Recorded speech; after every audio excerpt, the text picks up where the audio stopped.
रात थी 26 नवंबर 2008 8:30 के आसपास। अचानक सीएसटी के मंच पर एक तेज सी आवाज आई और फिर अजमल कसाब और उसका साथी अंधाधुंध फायरिंग शुरू कर देते हैं। पर यह कहानी गोलियों से शुरू नहीं हुई।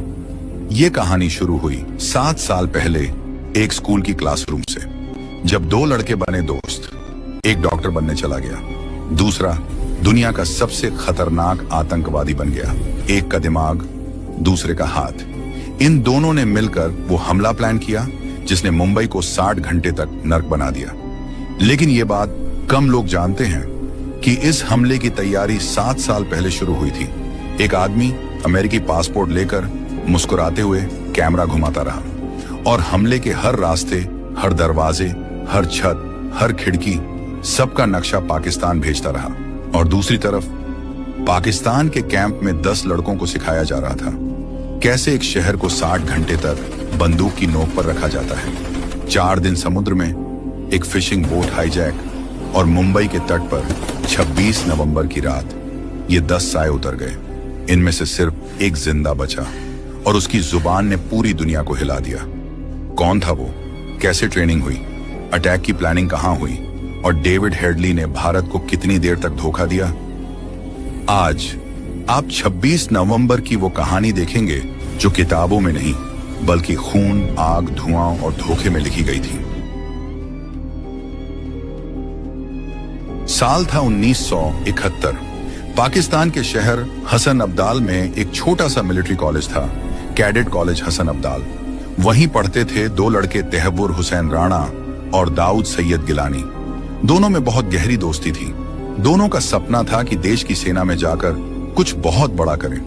तहव्वुर राणा बहुत डिसिप्लिन लड़का था, पढ़ाई में तेज और हमेशा यूनिफॉर्म में एकदम परफेक्ट। दूसरी तरफ दाऊद गिलानी थोड़ा अलग था। उसका लुक भी अनयूजुअल था। उसका रंग गोरा था, उसकी एक आंख भूरी थी और दूसरी आंख नीली। पाकिस्तान जैसे देश में ऐसा लुक बहुत रेयर था। लोग उसे देखकर अक्सर कहते थे, ये तो पाकिस्तानी लगता ही नहीं। दरअसल उसकी मां अमेरिकन थी और उनका नाम एलिस सेरिल हेडली था। उनके पिता पाकिस्तान के सीनियर ब्यूरोक्रेट सैयद सलीम गिलानी थे। उनके पेरेंट्स की शादी तो पाकिस्तान में हुई थी, लेकिन बाद में तलाक हो गया। उसकी मां वापस अमेरिका चली गई और दाऊद बचपन में अपने पिता के साथ पाकिस्तान में रहा। 7 साल की उम्र तक वो पाकिस्तान में रहा, लेकिन 1977 में जब उसके पिता ने उसे अमेरिका भेज दिया तो वो अपनी मां के पास फिलाडेल्फिया जाकर बस गया। यहीं से उसकी जिंदगी ने नया मोड़ लिया। अमेरिका में उसने पढ़ाई तो की, लेकिन धीरे धीरे गलत संगत में पड़ गया। ड्रग्स पार्टीज और स्मगलिंग का हिस्सा बन गया। 1980 और 1990 के बीच वो कोकेन और हेरोइन के बिजनेस में पूरी तरह इन्वॉल्व हो गया। 2 बार एफबीआई ने उसे गिरफ्तार किया, लेकिन हर बार किसी न किसी तरह वो छूट गया। वो बहुत स्मूथ टॉकर था, दिखने में एजुकेटेड, बात करने में चार्मिंग, लेकिन अंदर से खतरनाक। इसी बीच तहव्वुर राणा का करियर भी आगे बढ़ गया। वो पाकिस्तानी आर्मी मेडिकल कोर्प्स में गया, डॉक्टर बना और बाद में एक कैनेडियन सिटीजन से शादी करके कनाडा शिफ्ट हो गया। वहां उसने इमिग्रेशन और वीजा कंसल्टेंसी का बिजनेस शुरू किया, फर्स्ट वर्ल्ड इमिग्रेशन सर्विसेज, जिसकी ब्रांचेस टोरंटो, न्यूयॉर्क और शिकागो जैसे बड़े शहरों में थी। दूसरी तरफ दाऊद गिलानी की जिंदगी गिरती जा रही थी। उसका ड्रग बिजनेस कोलैप्स हुआ, केसेस बढ़ने लगे और वो डिप्रेशन में चला गया। लेकिन 2001 में उसकी जिंदगी में एक ऐसा मोड़ आया जिसने पूरी कहानी बदल दी। उस साल उसने कांटेक्ट किया पाकिस्तान के एक रिलीजियस ग्रुप से, लश्कर-ए-तैयबा, जिसका फाउंडर था हाफिज मोहम्मद सईद। उस वक्त हाफिज सईद ऑलरेडी भारत पर कई अटैक्स कर चुका था और उसके टारगेट लिस्ट में नया शहर था मुंबई। दाऊद गिलानी के लिए ये नया रास्ता था। वो पाकिस्तान गया और वहां हाफिज सईद और जक्की उर रहमान लखवी से मिला। हाफिज सईद ने उससे कहा, तुम हमारे लिए बहुत यूजफुल साबित हो सकते हो। और सच में गिलानी का अमेरिकन लुक, फ्लुएंट इंग्लिश और ड्यूअल बैकग्राउंड लश्कर के लिए गोल्ड माइन था। 2002 में उसे लश्कर के मुरीद के ट्रेनिंग कैंप बुलाया गया। ये लाहौर के बाहर लश्कर-ए-तैयबा का हेडक्वार्टर था। यहाँ उसने इंट्रोडक्टरी ट्रेनिंग ली, जिसे वो दावत बोलते हैं। इसमें उसे आइडियोलॉजी सिखाई गई कि इंडिया, इजराइल और अमेरिका उनके दुश्मन हैं। इसके बाद एडवांस ट्रेनिंग के लिए उसे मुजफ्फराबाद, जो कि पीओके में पड़ता है, वहां भेजा गया, जहां लश्कर का मेन मिलिट्री कैंप था, बैतुल मुजाहिदीन। यहीं से वो लश्कर की कोर आइडियोलॉजी और प्लानिंग का हिस्सा बन गया। 2002 से 2003 तक उसने पाकिस्तान के 5 दौरे किए, फरवरी, अगस्त, अप्रैल, अगस्त और दिसंबर। हर बार ट्रेनिंग सेशंस में शामिल हुआ, नए कॉन्टैक्ट्स बनाए और लश्कर के कोर लीडरशिप से जुड़ गया। ट्रेनिंग खत्म होने के बाद उसे लश्कर के फॉरेन रिक्रूटमेंट विंग में भेज दिया गया, जिसका हेड था साजिद मीर। साजिद मीर ने उससे कहा, तुम्हारा काम अब बैटलफील्ड पर नहीं होगा, तुम्हारा काम है इंटेलिजेंस गैदर करना और इन्फिल्ट्रेशन में मदद करना। साजिद मीर ने उसे साफ कहा, अब तुम अमेरिका वापस जाओ और अपना नाम चेंज करो, बाकी इंस्ट्रक्शंस तुम्हें वहां मिलेंगे। दाऊद गिलानी ने वही किया। वो वापस अमेरिका गया और अपनी मां का लास्ट नेम अडॉप्ट किया। अब उसका नया नाम था डेविड कोलमैन हेडली। नया नाम, नया पासपोर्ट, नई पहचान। 2005 में उसने ऑफिशियली नाम बदलने का एफिडेविट दाखिल किया और अमेरिकन पासपोर्ट हासिल कर लिया। अब वो दिखने में पूरी तरह अमेरिकन था। Blue eyes, white skin, clean accent, US passport. कोई सोच भी नहीं सकता था कि ये आदमी एक्चुअली पाकिस्तान ट्रेन टेररिस्ट है। इंडियन इंटेलिजेंस एजेंसीज का मानना है कि इस प्रोसेस में पाकिस्तान की इंटर सर्विसेज इंटेलिजेंस आईएसआई ने उसकी मदद की थी, क्योंकि किसी ऐसे आदमी को जो पहले 2 बार ड्रग स्मगलिंग में गिरफ्तार हुआ हो, इतने आसानी से यूएस पासपोर्ट मिलना ऑलमोस्ट इम्पॉसिबल था। हेडली अब दोहरी जिंदगी जीने लगा, ऊपर से एक सक्सेसफुल बिजनेसमैन, नीचे से लश्कर का स्लीपर एजेंट। और यहीं पर उसकी स्टोरी फिर से जुड़ती है अपने पुराने दोस्त तहव्वुर राणा से। वो कनाडा में सेटल था और अमेरिका में भी उसकी इमिग्रेशन कंसल्टेंसी चल रही थी। हेडली ने उससे कांटेक्ट किया और कहा, भाई एक काम है जो दोनों के लिए प्रॉफिटेबल होगा।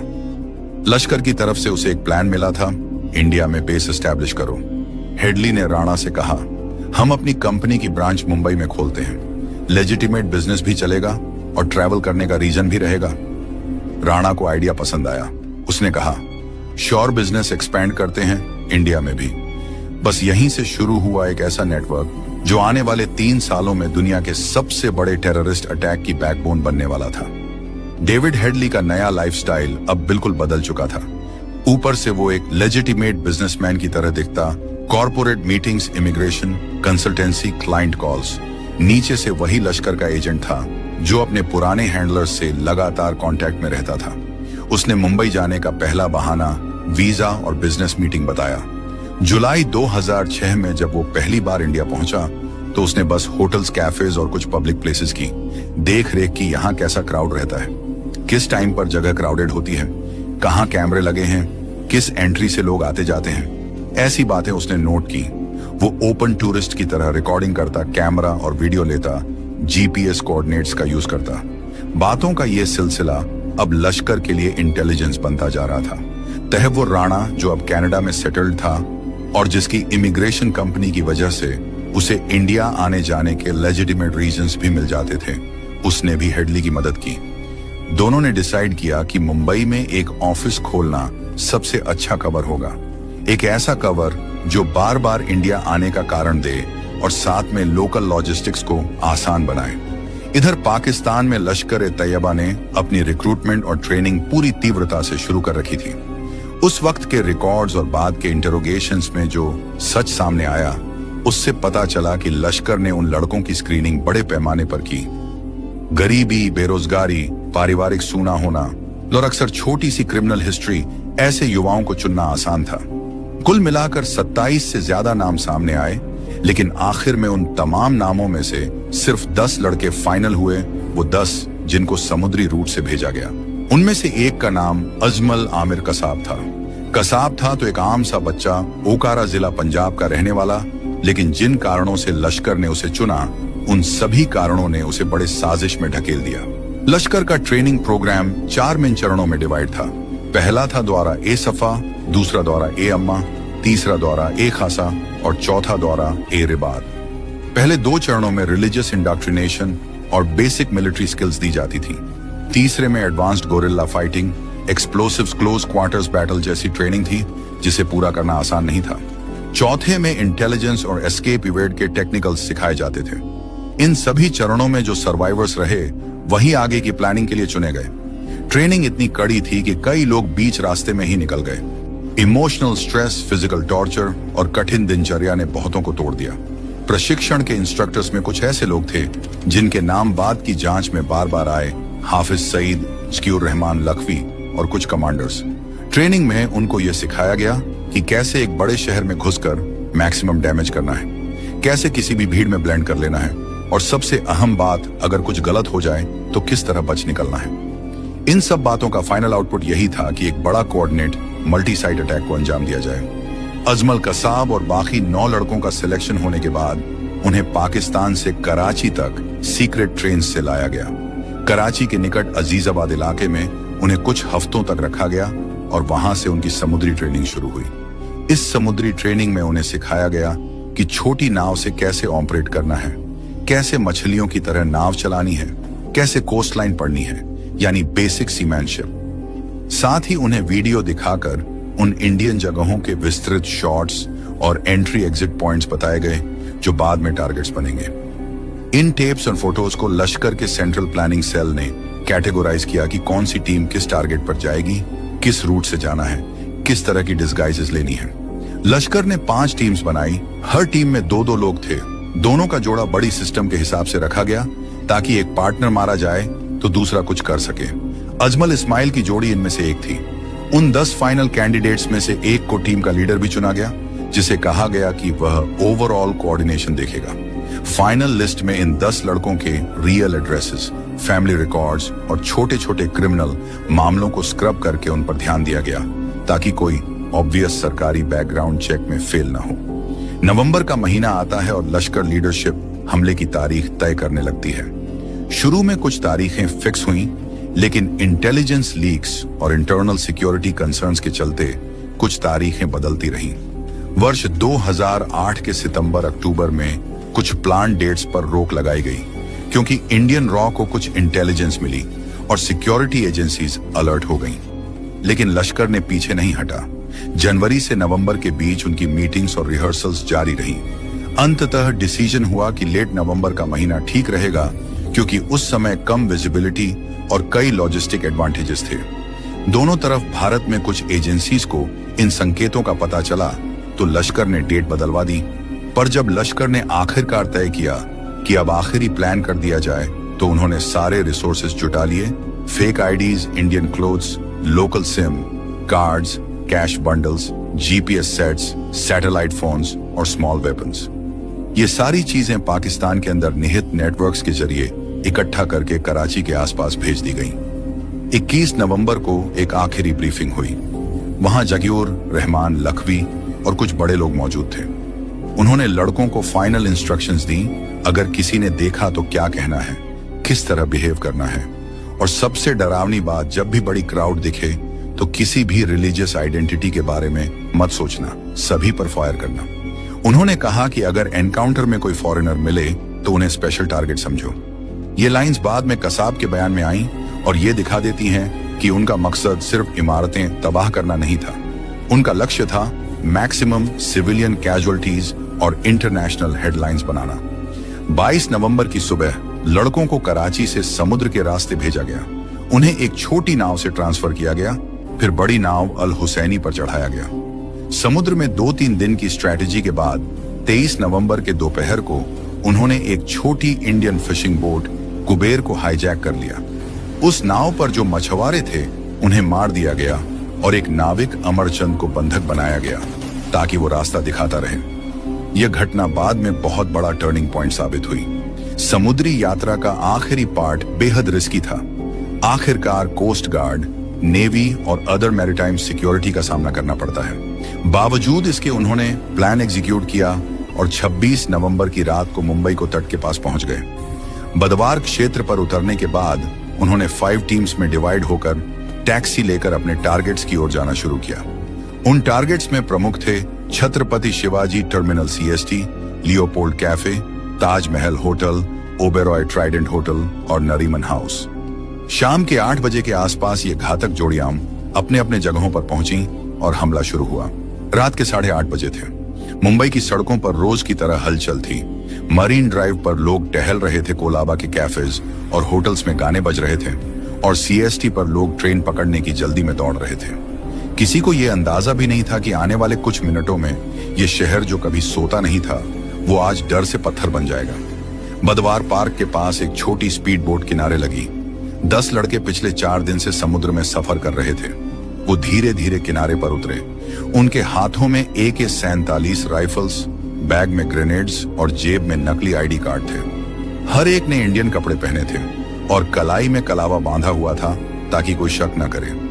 उतरते ही उन्होंने अपने अपने ग्रुप बना लिए। पहली टीम अजमल आमिर कसाब और अब्बू इस्माइल की थी जो CST स्टेशन की ओर निकली। दूसरी टीम साजिद और अब्बू उमर थी जो लियोपोल्ड कैफे की तरफ गए। तीसरी अब्बू अली और अब्बू सोहेल की जो ताज होटल की तरफ गए।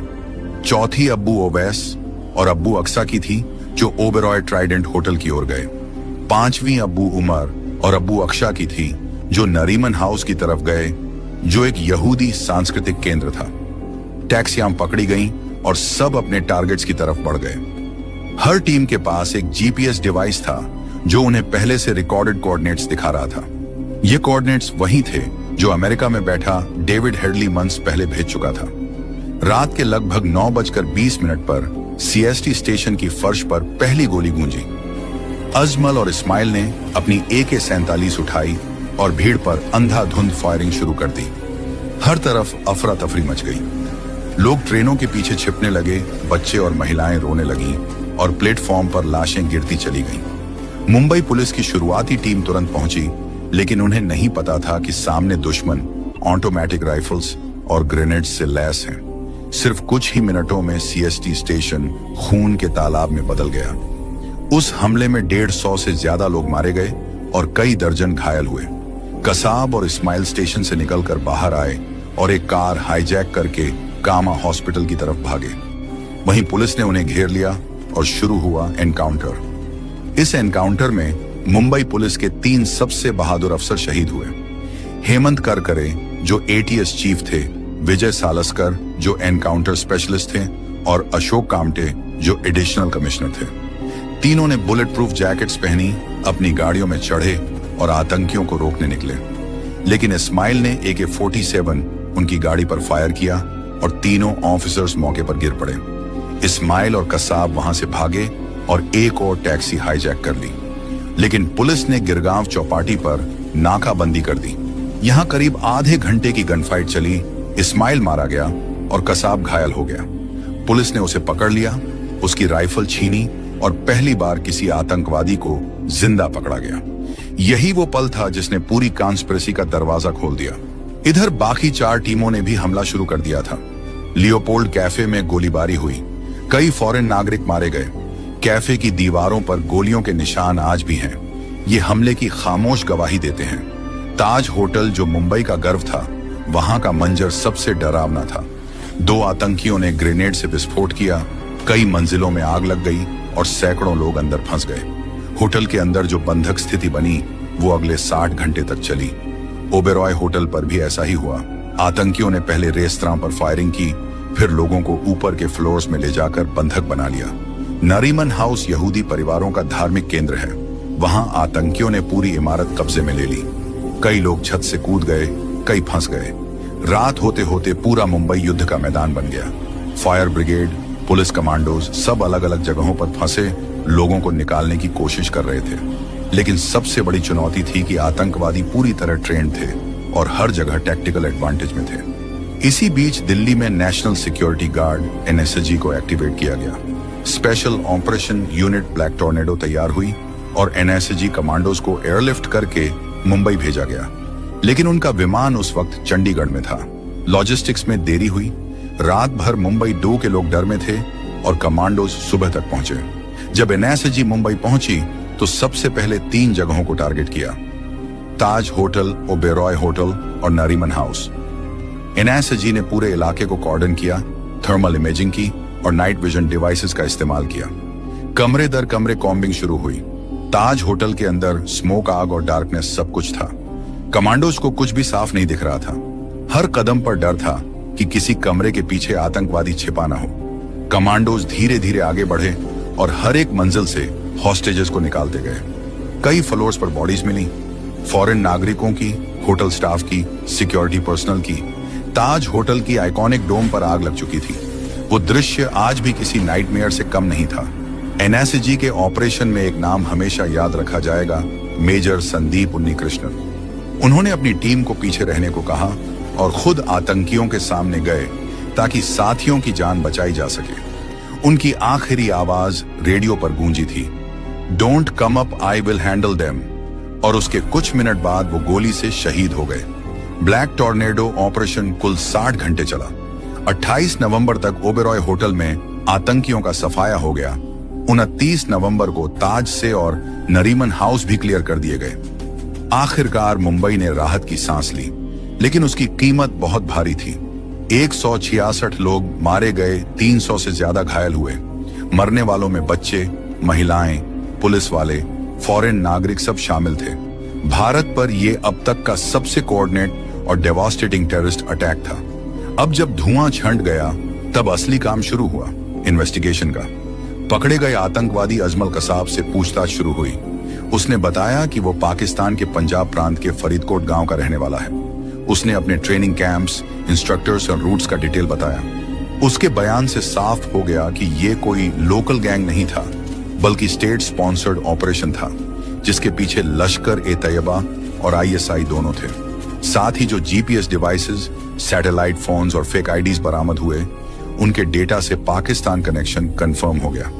फोन रिकॉर्ड्स दिखा रहे थे कि आतंकियों के कॉल्स सीधे पाकिस्तान के कंट्रोल रूम से हो रहे थे। वो कॉल्स साजिद मीर, जरार शाह और जाकी और रहमान लखवी जैसे लोगों से लिंक्ड थे। उस कंट्रोल रूम से उन्हें लाइव अपडेट्स दिए जा रहे थे, कौन से कमरे में हॉस्टेजेस हैं, कहां सिक्योरिटी पहुंची है, कौन से विंडो से फायरिंग करनी है, यानी रिमोट कंट्रोल कार्नेज। इस इन्वेस्टिगेशन में सबसे बड़ा इंटरनेशनल ट्विस्ट आया डेविड हेडली और तहव्वुर राणा के अरेस्ट से। अमेरिका में एफबीआई ने हेडली को 2009 में पकड़ा क्योंकि उसके पाकिस्तान और इंडिया के बीच सस्पिशियस ट्रैवल रिकॉर्ड्स पकड़े गए थे। उसके कंप्यूटर से मुंबई के सारे कोऑर्डिनेट्स, वीडियोस और फोटोज मिले, वही जिनकी मदद से टारगेट्स चुने गए थे। उसने कन्फेस किया कि उसने 2006 से 2008 तक कुल 9 बार भारत का दौरा किया। हर बार नई जगहों की फोटोज और वीडियोस लेकर पाकिस्तान भेजता था। उसके सर्वेलेंस डेटा को लश्कर का tech expert Zarar Shah compile करता और पावर पॉइंट प्रेजेंटेशंस बनाकर अटैकर्स को ट्रेनिंग दी जाती थी। हेडली ने यह भी स्वीकार किया कि पाकिस्तान की खुफिया एजेंसी आईएसआई के कुछ ऑफिशियल्स भी इस पूरे ऑपरेशन में इनडायरेक्टली इन्वॉल्व थे। उनका काम लॉजिस्टिक्स, कम्युनिकेशन और फंडिंग को इंश्योर करना था। जब एफबीआई और इंडियन एजेंसीज ने जॉइंटली इन्वेस्टिगेशन की, तो हेडली की कन्फेशन का डिटेल्ड रिपोर्ट तैयार की। उसमें साफ लिखा था कि Headley is the eyes and ears of Lashkar e Taiba. Headley को बाद में अमेरिका की अदालत में ट्रायल किया गया। उसको 35 साल की सजा हुई, लेकिन तहव्वुर राणा ने खुद को इनोसेंट बताया। उसका कहना था कि वो सिर्फ बिजनेस पार्टनर था। फिर भी कोर्ट ने कहा कि उसकी कंपनी का इस्तेमाल एक टेररिस्ट ऑपरेशन के कवर के रूप में हुआ था। 26/11 सिर्फ मुंबई का अटैक नहीं था, ये पूरी दुनिया के लिए वार्निंग थी कि आतंकवाद अब जियोग्राफिकल बाउंड्रीज नहीं मानता। उसने दिखा दिया कि एक आदमी अगर सही जगह और सही डिस्गाइज में हो तो कितनी तबाही मचा सकता है। भारत में इस हमले के बाद सिक्योरिटी आर्किटेक्चर पूरी तरह बदल दी गई। कोस्टल सर्वेलेंस मजबूत हुई, एनएसजी के रीजनल हब्स बनाए गए और इंटेलिजेंस कोऑर्डिनेशन सिस्टम्स सुधार दिए गए। लेकिन हर भारतीय के दिल में वो डर, वो गुस्सा और वो दर्द आज भी जिंदा है। और शायद सबसे बड़ी बात, मुंबई ने हार नहीं मानी। 60 घंटे की आग और खून के बाद भी ये शहर अगले दिन चला, ट्रेन्स चली, लोग ऑफिस गए और ताज होटल फिर से खड़ा हुआ। क्योंकि ये सिर्फ एक शहर नहीं था, ये एक जज्बा था जो आतंक के सामने झुकना नहीं जानता। मुंबई पर हुआ वो हमला खत्म तो हुआ, लेकिन उसकी गूंज आज भी महसूस की जा सकती है। 26 नवंबर 2008 की ये तारीख अब सिर्फ एक दिन नहीं, बल्कि एक सिंबल